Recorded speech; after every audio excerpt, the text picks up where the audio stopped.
স্ক্রিনে ছবিটা দেখতে পাচ্ছ, নববিবাহিত দম্পতি, বিয়ে হয়েছে মাত্র 7 দিন, হাতে এখনো মেহেদির দাগটাও উঠেনি। কিন্তু কি করুণ পরিণতি হলো তাদের। তারা ঘুরতে গেছিল কাশ্মীর, কিন্তু এটাই কি তাদের ছিল নিয়তিতে?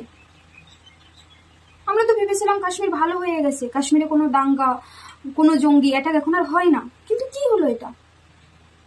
স্বামীটার পাশে বসে আছে মেয়েটা। অন্য আরেকটা ভিডিও তোমাদের দেখাচ্ছি। এই যে বাচ্চাটা দেখতে পাচ্ছ, স্বামী স্ত্রী এই বাচ্চাটাকে নিয়ে তারাও ঘুরতে গেছিল, কিন্তু তাদেরও কি করুণ পরিণতি হলো। 3.5 বছর এই বাচ্চাটার বয়স, এর সামনে তার বাবাকে শুট করলো। বাচ্চাটা যখন বললো যে আমার বাবাকে তো মেরে ফেলেছো, আমাকেও তুমি মেরে ফেলো, কিন্তু তখন জঙ্গিবাদী কি বললো জানো? বললো যে তোকে মারবো না, তুই সরকারকে যেয়ে বল।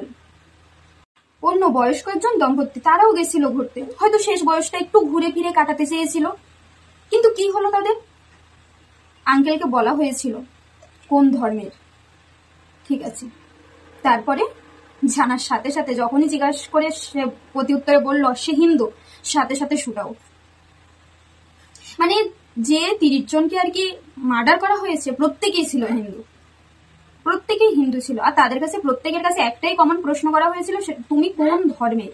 একটা জিনিস বুঝতে পারছো যে 3.5 বছরের একটা বাচ্চার সামনে কিভাবে তার বাবাকে এভাবে শুট করতে পারে। মানে বাচ্চাটা নাকি সকালে ঘুম থেকে উঠেও নাকি শুট শুট পাপা শুট এগুলো বলছে, সে বারবার শুধু এগুলোই বলছে।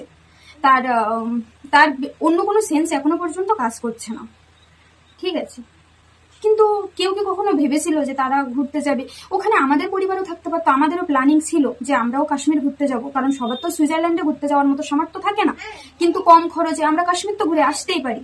আমার ননদ, আমার ছোট ননদ তো প্রায় প্রতিনিয়ত বলে বৌদি চলো কাশ্মীর যাই, চলো কাশ্মীর যাই। আমরাও ওখানে থাকতে পারতাম, আজকে আমরাও ওখানে ঘুরতে যেতে পারতাম, কিন্তু আমাদের কি পরিণতি হতো ভেবে দেখেছো একবার?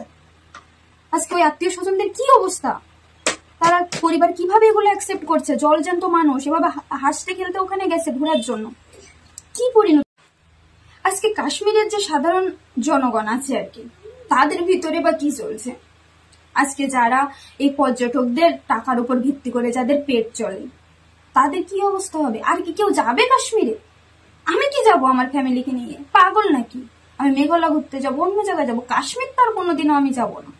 কেউই যাবে না, কারোর ভিতরে সেই সাহসটুকুই নেই যে কেউ কাশ্মীর ঘুরতে যাবে, কেউ যাবে না, ঠিক আছে। কারণ সেরকম কারোর সাহস আর কুলাবে না, কারণ আমি আমার বাচ্চাকে নিয়ে যাব, আমি আমার স্বামীকে নিয়ে যাব, আর এরকম করুণ পরিণতি যদি হয়, হয়েছে তো পৃথিবীর বুকে মনে হয় এরকম একটা মানে জঙ্গি হামলা দেখলাম, যেখানে 3.5 বছরের বাচ্চার সামনে বাবাকে শুট আউট করে। তাদের কি লক্ষ্য ছিল? তাদের চাওয়া পাওয়াটাই বা কি ছিল যে তারা এরকম নিষ্পাপ কিছু প্রাণকে এভাবে নিয়ে নিল দিনের আলোতে? তারা বিচার চাইতে এখন কার কাছে যাবে? কে তাদের ন্যায্য বিচার দেবে? তাদের পরিবারের ভিতরেই বা এখন কি চলছে? একটু ভেবে দেখুন তো। এরকম পরিস্থিতিতে তোমার আমার পরিবারও থাকতে পারতো। আমাদেরও তো আশা ছিল যে না আমরা কাশ্মীর ঘুরতে যাব, সবার তো আর সুইজারল্যান্ডে যাওয়ার ইচ্ছে পূরণ হয় না, কিন্তু কাশ্মীর যে সেই ইচ্ছাটা সবাই পূরণ করতে পারি। কিন্তু এখন তো আমার ভিতরে একটা আতঙ্ক তৈরি হয়ে গেছে। আমাদের মতো সাধারণ মানুষ কি আর কাশ্মীরকে বিশ্বাস করতে পারবে কোনো দিক থেকে? তো যাই হোক, যারা মারা গেছে তারা তো চলে গেছে এক প্রকার, কিন্তু যারা বেঁচে আছে তারা ন্যায্য বিচার পাক, তাদের পরিবাররা ন্যায্য বিচার পাক, এটাই আর কি ভগবানের কাছে প্রার্থনা করব। যারা মারা গেছে তাদের আত্মার শান্তি কামনা করি। ওম শান্তি। আজকে আমার ভিডিওটা এ পর্যন্তই। ভালো থেকো সবাই, সুস্থ থেকো, সাবধানে থেকো।